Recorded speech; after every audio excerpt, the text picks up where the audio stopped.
Prelims పరీక్ష రాయబోయే విద్యార్థులందరికీ కూడా సాక్షి మీడియా తరపున మరియు నా తరపున ఆల్ ద బెస్ట్. మరి నేను మీ ఆర్ఎస్ రెడ్డి సార్. నేను 2010లో డిఎస్సిలో విజయనగరం జిల్లాలో వన్ ఆఫ్ ద టాపర్గా సెలెక్ట్ అయ్యి టీచర్గా ఎస్జిటి టీచర్గా పనిచేశానండి. తరువాత 2012 డిసెంబర్లో ఈ ప్రిపరేషన్ స్టార్ట్ చేశాను గ్రూప్ 2. 4.5 సంవత్సరాలు వెయిట్ చేస్తే 2016లో గ్రూప్ 2 నోటిఫికేషన్ విడుదలైంది. ఆ నోటిఫికేషన్లో నేను గ్రూప్ 2లో ఒక గెజిటెడ్ క్యాడర్లో ఎంపికయ్యాను.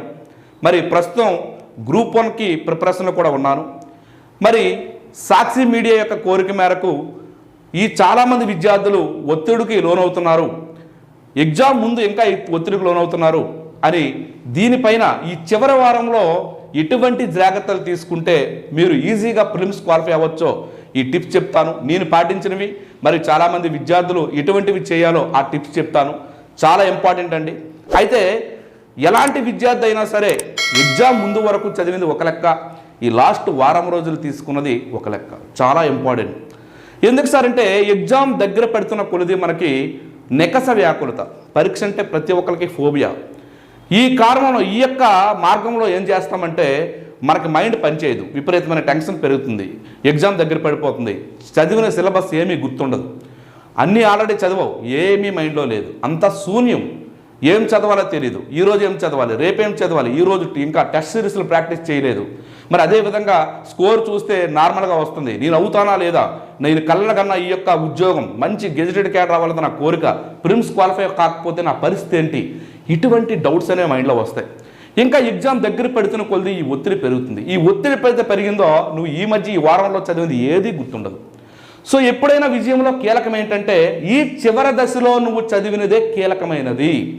సార్ బాగా ఆడిన క్రికెట్ ప్లేయరు లేదా ఫుట్బాల్ ప్లేయరు కానివ్వండి, స్టేడియంలోకి వెళ్ళేసరికి టెన్షన్తో ఆడలేకపోతే ఇంకా ఎంత మంచి ప్లేయర్ అయితేనేమి, ఎంత బాగా చదివావు ఎగ్జామినేషన్లో ప్రజెంటేషన్ చేయలేకపోయావు, ఇంకా జీవితాంతం కూడా నువ్వు వైఫల్యం చూడమే. అందుకే ఈ వారం రోజులు ఈ జాగ్రత్తలు మీరు తీసుకుంటే ఖచ్చితంగా ఎగ్జామినేషన్ అనే పిచ్చిలో అద్భుతమైన సెంచరీలు కొడతారు ఖచ్చితంగా. కానీ దీన్ని బాగా పాటించాలి. సాధారణంగా విద్యార్థులందరూ చేస్తున్న తప్పు ఏంటంటే ఎగ్జామ్ దగ్గర అయ్యే కొలిది ఇంకా ఏ పుస్తకం నుంచి ఎక్కువ మార్కులు వస్తాయో, మార్కెట్లో ఇంకా ఏదో కొత్త పుస్తకం వచ్చిందంట, ఈ పుస్తకం చదివితే మనకి మంచి మార్కులు వస్తాయి అని చెప్పి కొత్త పుస్తకాలు వెతుకులాట ఎక్కువ ఉంటుంది. అయితే నా సలహా ఏంటంటే ఎగ్జామ్ వారం రోజుల ముందుందనగా ఎట్టి పరిస్థితుల్లో కొత్త పుస్తకాలు వద్దు. ఎట్టి పరిస్థితుల్లో అది ఎలాంటిది కానివ్వండి, ఆ పుస్తకం నుంచే 150కి 150 బిట్లు రానివ్వండి, మనకు అనవసరం. కొత్త పుస్తకాలు కొనవద్దు.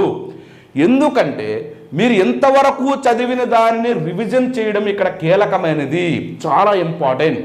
ఇప్పటి వరకు మీరు ఏదైతే చదివారో దానిని 1కి 3 సార్లు మీరు రివిజన్ చేసి వెళ్ళకపోతే ఎగ్జామినేషన్ హాల్లో తెలిసినవే తప్పు పెట్టి వస్తావు. చూడండి చాలామందిని మీరు అడగండి, ఎందుకు ఎగ్జామ్లో నువ్వు ఫెయిల్ అయ్యావంటే నాకు తెలిసినవే 10 బిట్లు తప్పు చేశాను అందుకే ఫెయిల్ అయ్యాను, అవి కానీ నేను రైట్ చేసి ఉంటే ఇప్పుడు వేరేలా ఉండేది అని అంటారు. తక్కువ మార్కులు వచ్చి ఉద్యోగంలో కూడా చాలామంది డీటీ రావాల్సిన వాడికి జూనియర్ అసిస్టెంట్ వస్తే వాడిని అడిగితే యాక్చువల్గా 3 బిట్లు రైట్ అయితే నేను అనుకున్న డీటీ వచ్చేది అంటాడు. మరి ఆ 3 బిట్లు ఏంటి?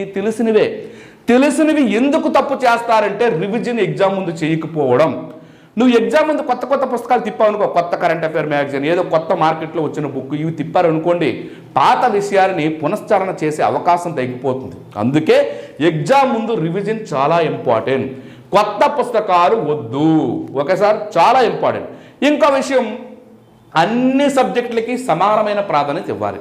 ఏంటి సార్ అంటే ఎగ్జామ్ ముందు కూడా చాలామంది నాకు జాగ్రఫీ ఒకటే డౌటు, మిగతావన్నీ బాగానే చదివేశాను, సో ఈ వారం రోజులు నేను జాగ్రఫీ చదువుతాను, ఎందుకంటే ఏపీ డేటా గుర్తులేదు, వరల్డ్లో చాలా నాకు సంతృప్తి లేదు, ఇండియా కూడా మర్చిపోయాను, ఈ జాగ్రఫీ చదువుతాను, మిగతావన్నీ నాకు బాగా వచ్చని ఈ వారం రోజులు అన్నీ వదిలేసి అది ఒకటే చదువుతాడు. అప్పుడు మిగిలిన వాటిలో తెలిసిన బిట్లు కూడా తప్పు చేస్తావు. అందుకే అన్ని సబ్జెక్టులకి సమప్రాధాన్యత ఇవ్వాలి. ఈ లాస్ట్ వారంలో మెంటల్ ఎబిలిటీ, అర్థమెటిక్ 30 మార్కులు, తక్కువ కాదు, 5 30లో 150. సో నీకు ఒక జాగ్రఫీయో, నీకు ఒక హిస్టరీయో, నీకు ఒక సొసైటీయో కాదు. సో ప్రతి సబ్జెక్ట్ని రివిజన్ చేయాలి, అన్నింటికీ సమప్రాధాన్యత ఇవ్వాలి. ఇక్కడ ఆ సమప్రాధాన్యత నువ్వు ఇవ్వలేదా ఖచ్చితంగా నీకు తెలిసినవన్నీ తప్పు చేసి వస్తావు. సో తెలిసినవే ఎక్కువ రివిజన్ చేయాలి. 5ంటికి టైం కేటాయించుకోండి. ఒక్కొక్క సబ్జెక్ట్కి 2 నుంచి 3 గంటలు కేటాయించుకోండి. ఒక టెస్ట్ ఖచ్చితంగా ప్రాక్టీస్ చేయాలి. ఖచ్చితంగా టెస్ట్ సిరీస్ చాలా ఇంపార్టెంట్. లాస్ట్ వారంలో అందరూ చేస్తున్న తప్పు ఏంటంటే ఉన్న టైం వల్ల చదవడానికే కేటాయిస్తారు. అమ్మో టెస్ట్ చేస్తే నాకు టైం వేస్ట్ అని. అదే తప్పు. ఒక విషయం గుర్తుంచుకోండి, ఎంత నువ్వు చదివి టెస్ట్ చేయకపోతే ఎలా ఉంటుందో తెలుసా? ఇప్పుడు నువ్వు క్రికెట్ రావాలనుకో, చూస్తే రాదు, ఆడితేనే వస్తుంది. అంటే టెస్ట్ ప్రాక్టీస్ చేయకుండా నువ్వు వెళ్తే ఎగ్జామినేషన్ హాల్లో టెస్ట్ చేసేటప్పుడు చాలా తప్పులు చేస్తావు. అందుకే ఈ టెస్ట్లో చాలా చాలా ఇంపార్టెంట్. మరి సామాజిక దృక్పథంతో మన సాక్షి మీడియా ఆధ్వర్యంలో వారి యొక్క కోరిక మేరకు ఉచిత టెస్ట్ సిరీస్ కూడా నేను ఒక యాప్లో ప్లేస్టోర్లో ఉంటుంది, ఆర్ఎస్ రెడ్డి ఇన్స్టిట్యూట్ అని. కంప్లీట్గా 157 చాప్టర్ టెస్టులు, 10 గ్రాండ్ టెస్టులు ఫ్రీగా పెట్టాను. కావాలనుకున్న వాళ్ళు రాసుకోండి. అర్థమైందండి? సాక్షి మీడియా యొక్క దీంతోనే దాన్ని చేస్తున్నాం. మరి మీరు కావాలనుకుంటే ఆ టెస్టులు మీరు పొందొచ్చు. నా యొక్క సహకారం అది. ఓకే, నేను తయారు చేసిన టెస్టులు మీకు కావాలంటే గూగుల్ ప్లే స్టోర్లో ఆర్ఎస్ రెడ్డి ఇన్స్టిట్యూట్ అని ఉంటుంది, ఫ్రీగా ఇస్తున్నాము. అవి రాసుకోండి. ఇవి చాలా ఇంపార్టెంట్ అండి. టెస్టులు చేయకుండా వెళ్ళారా మీరు ఎగ్జామినేషన్ హాల్లో ఆ యొక్క ప్లేయింగ్ ఆడలేరు. ఎందుకంటే సరికానిది సరైనదని గుర్తించండి అన్నప్పుడు, వాక్యాలు చూసేటప్పుడు, ఏదైనా చదివేటప్పుడు సెంటెన్స్ సరిగా చదవలేకపోవడం. ఇప్పుడు అసలే మనకి పేపర్లో పైన బిట్ ఉంటుంది, కింద ఐచ్ఛికాలు ఉంటాయి, దానికి ఆప్షన్లు మళ్ళీ 4 వేరేగా ఉంటాయి. మరి ఏంటంటే 2 అని ఆన్సర్ టిక్ పెట్టేటప్పుడు 1, 2 సరైందే, కానీ ఇక్కడ మళ్ళీ 2 సరైందే, 2 మాత్రమే అని 1లో ఉంటుంది. చూసారా? అటువంటి తప్పు చేసే అవకాశాలు ఉంటాయి. Most important. మరి అదేవిధంగా ఇంకా మీరు ఎగ్జామ్ ముందు ఈ వారం రోజుల్లో ఎమోషనల్ ఎమోషనల్స్ సార్, రూముల్లో కానివ్వండి, హాస్టల్స్లో కానివ్వండి, కుటుంబంలో కానివ్వండి, చాలా ఇంపార్టెంట్. ఈరోజు అసలే ఎలక్షన్స్ అవుతున్నాయి. ఎలక్షన్స్ కాదు, నీకు జగన్ ఇష్టం, ఇంకొకరికి పవన్ కళ్యాణ్ ఇష్టం. క్రికెట్ నీకు కోహ్లీ ఇష్టం, ఇంకొకరికి విరాట్ కోహ్లీ, ఇంకొకటికేమో రోహిత్ శర్మ ఇష్టం. సార్ సినీ నువ్వేమో బాలకృష్ణ ఫ్యాను, ఇంకొకడేమో పవన్ కళ్యాణ్ ఫ్యాను, ఇంకోటి ఎన్టీఆర్ ఫ్యాను. సార్ ఇలాంటివి ఎన్నో ఉంటాయి. ఇమోషనల్ బ్యాలెన్స్ ఈ రూమ్లో కానీ ఎక్కడ కానీ ఎప్పుడైనా సరే ఈ స్టూడెంట్స్ మధ్య ఇలాంటిది వస్తే వెంటనే మీరు డ్రాప్ అయిపోండి. ఎందుకంటే నేను చూస్తున్నాను, మీరు డిఎస్సి చదివేటప్పుడు ఈ బాలకృష్ణ కోసం మాట్లాడుకుంటున్నాం. ఆడుకునేటప్పుడు ఒక వ్యక్తి చాలా కామ్ ఉన్నాడు. బాలకృష్ణ ఎన్ని రకాలుగా తిడుతుంటే 2008 అండి మీ డిఎస్సి చదివేటప్పుడు ప్లేట్తో తీసి నేలకొట్టే, ఇంకొక మాట అన్నారా ఒక్కొక్కడిని రాత్రికి కత్తితో నరికి చంపేస్తాను. Emotional balance. ఆ రోజు నుంచి పాపం వారం రోజులు చదవలేదు. ఎందుకంటే ఆ సంఘటన ఒక్కతో ఊరుకోదు. ఎట్టి పరిస్థితుల్లో కూడా ఎమోషనల్ బ్యాలెన్స్. ఈరోజు నువ్వు ఒక ఫ్రెండ్తో వాగ్వాదం చేస్తే నైట్ మరి చదవబుద్ధి లేదు, రేపు చదవాలనిపించదు. ఈ ఎగ్జామ్ ముందు ఈ ఎమోషన్స్ కంట్రోల్ చేసుకోవాలి. నీకు అనవసరం, నువ్వు హీరో అవ్వాలి, మిగతా హీరోలకి కాదు. వ్యక్తి పూజ తగ్గించుకోండి. అది ఎలక్షన్ కానివ్వండి, సినీ రంగం, ప్లే ఏదైనా కానివ్వండి, వ్యక్తి పూజ తగ్గించుకోండి. ఎమోషనల్ ఇంబ్యాలెన్స్ చేసుకోండి.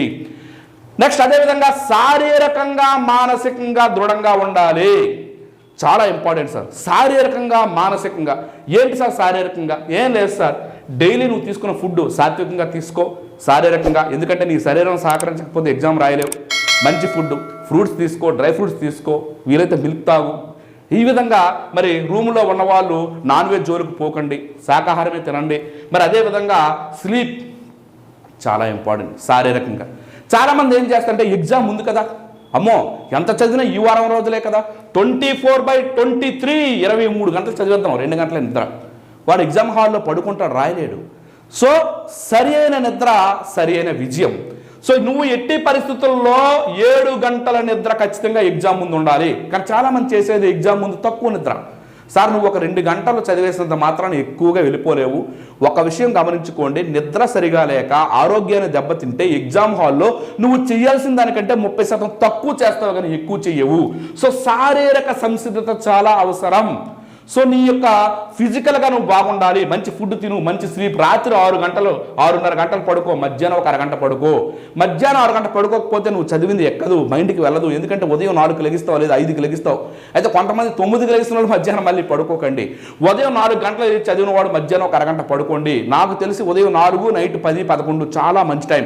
మధ్యలో అరగంట రెస్ట్ తీసుకోండి. నైట్ 6.5 అవర్స్ పడుకోండి. చాలా ఇంపార్టెంట్. ఈ వారం ఇంతకుముందు ఎలాగున్నా పర్వాలేదు, ఈ వారం నిద్ర చాలా ఇంపార్టెంట్, చాలా చాలా ఇంపార్టెంట్.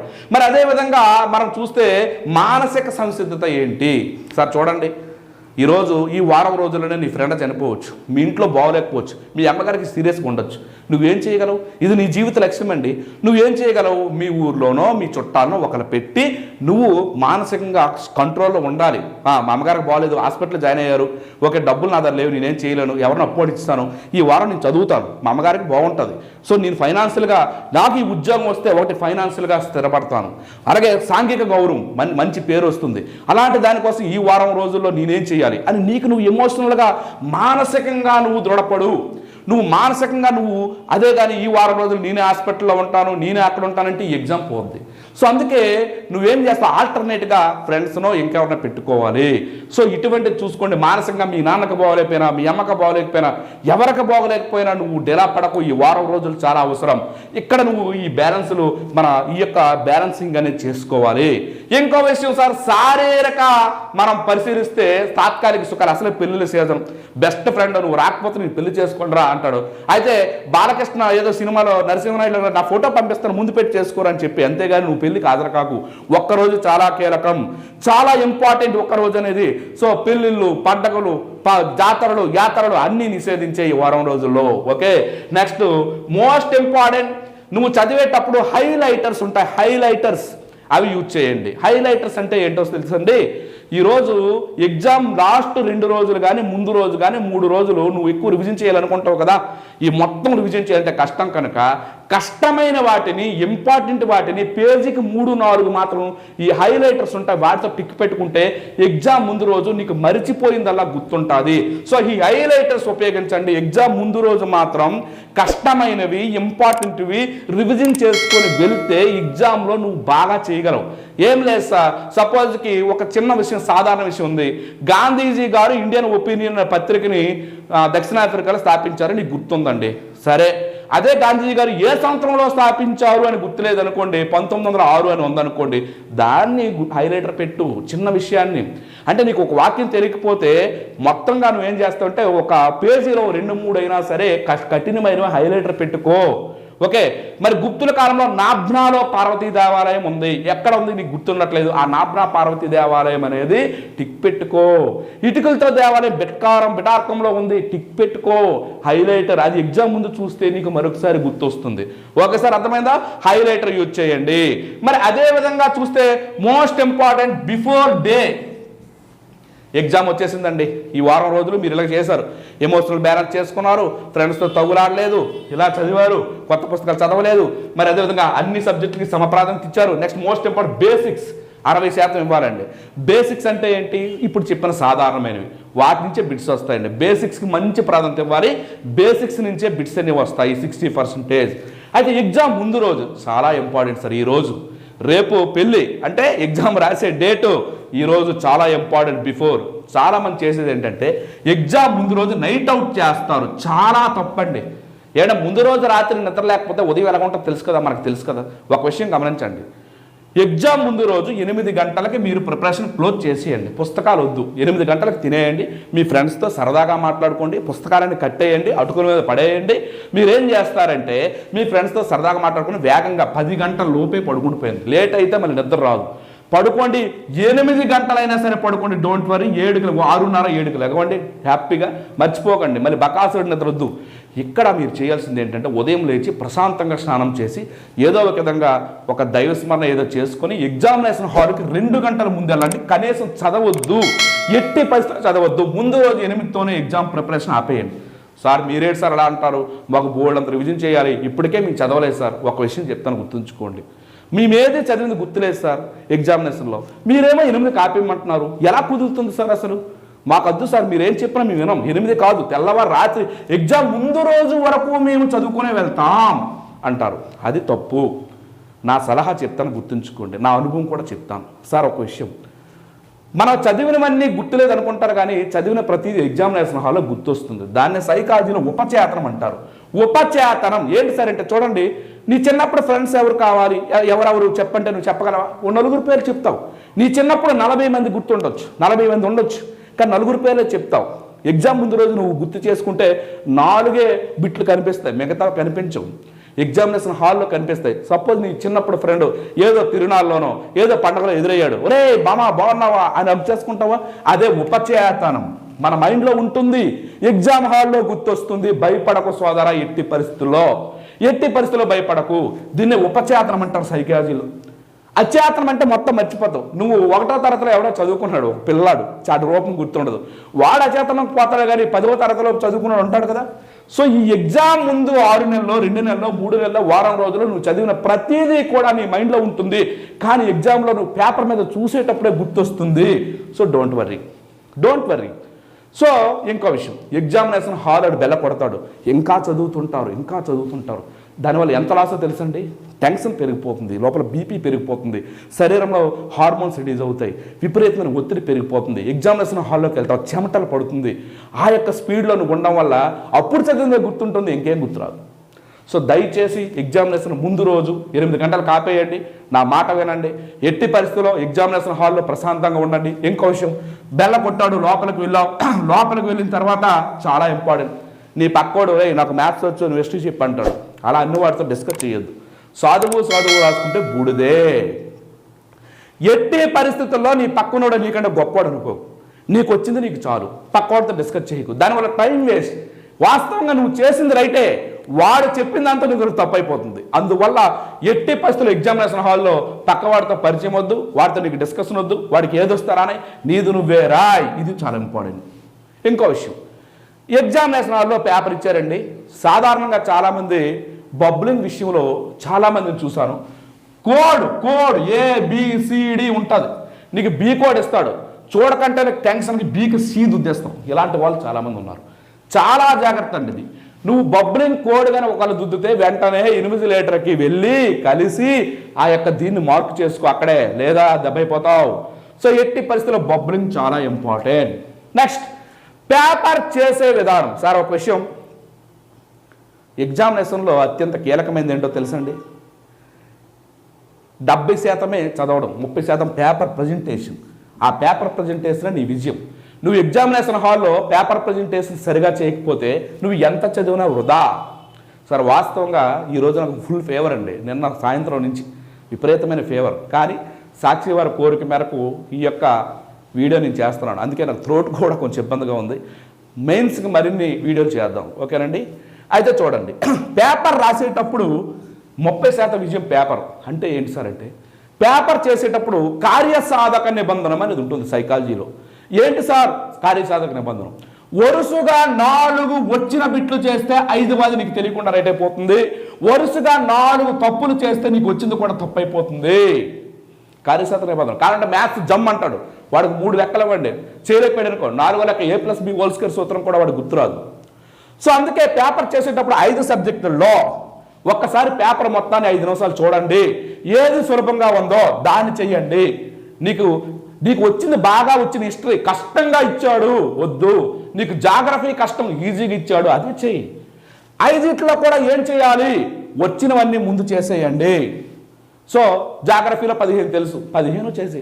చాలామంది ఏం చేస్తారో తెలుసంటే, బబ్లింగ్ 150 పెట్టేసి అప్పుడు చేస్తారు. ఒక ఎగ్జాంపుల్ చెప్తాను. లాస్ట్ ఎగ్జామ్లోనే ఒకడు 21వ బిట్టు వదిలేసి 22 నుంచి పెట్టాడు, మొత్తం ఫెయిల్ అయిపోయింది. 20 వరకు బాగానే పెట్టాడు, 21వ వదిలేశాడు. సో ఎక్కడ యుద్ధం చేసేటప్పుడు ఎదురుగా మనకి ఒక సైనికుడు ఉంటే ఆపోజిట్ వాడు పేక నరికేయాలి, అంతేగాని అందరినీ ఒకేసారి చంపుదామంటే ఎలా? సో ఎప్పటికప్పుడే బబ్లింగ్ చేసేయండి. నెక్స్ట్ ఇంకోటి, నెగిటివ్ మార్కింగ్ చాలా డేంజర్. సార్ ఎంతోమంది బాగా చదివిన వాళ్ళు ఇబ్బంది పడేది నెగిటివ్ మార్కింగ్ దగ్గర.